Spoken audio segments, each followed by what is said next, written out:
So a lot of you aren't married, and you'd like to be.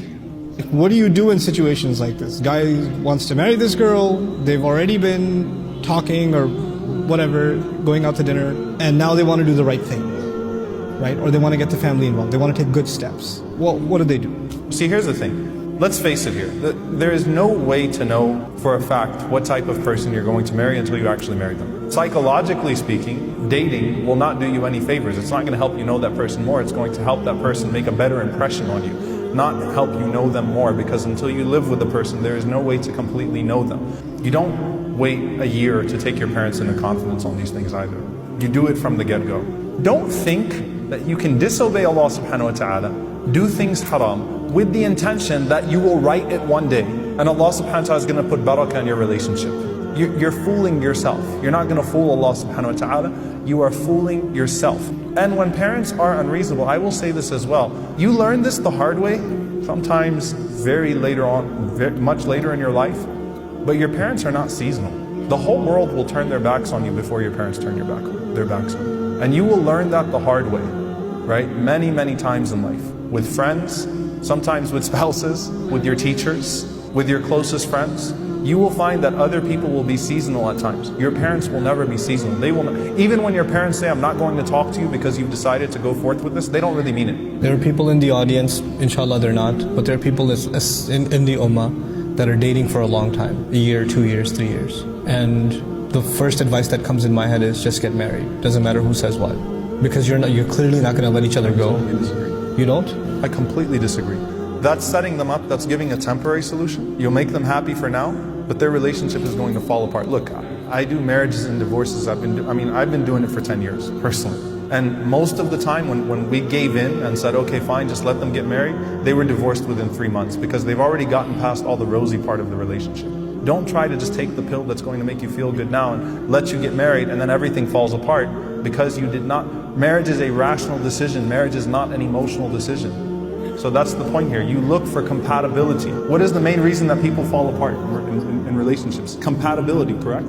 Lack of compatibility. You can't find that if... All right, I'm just going to stop now. No, I'm listening. You can't determine whether or not a person is compatible if the only thing you've seen are roses and nice restaurants and sneaking off into movie theaters and having conversations where half of the conversation is just fluff. Here's the thing. Here's why I disagree with both of you. My argument and my problem is that these people are emotionally invested in each other. And they have spent quite a bit of time together. Right or wrong, they've already done that. My personal problem is, why should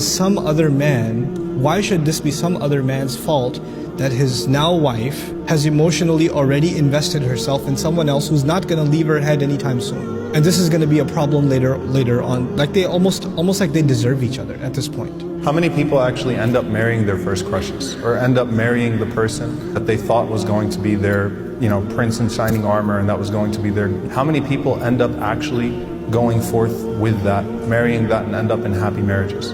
People who want to get married should talk to each other, not ask each other what your favorite color is, or what's your favorite song, or, do you like long walks on the beach too? And no, but like actually have serious conversations about compatibility. At the end of the day, we need to understand that when we go through relationship after relationship after relationship, we're killing our own ability to have meaningful relationships. Allah does not want that for us. It's not healthy for us to go through relationship after relationship after relationship and be broken down over and over and over again, to where when we go into our 7th, 8th relationship and say, this is the one, we already are questioning, and we already have this sense of paranoia that there's no way that it's going to work out, and we've already lost our own capacity to love.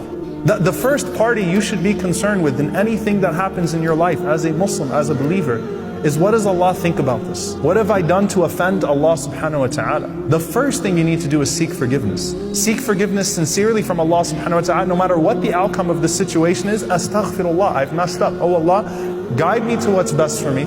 I've messed up. Because then you bring back the barakah of Allah subhanahu wa ta'ala, the irshad, that guidance from Allah subhanahu wa ta'ala in your direction in life.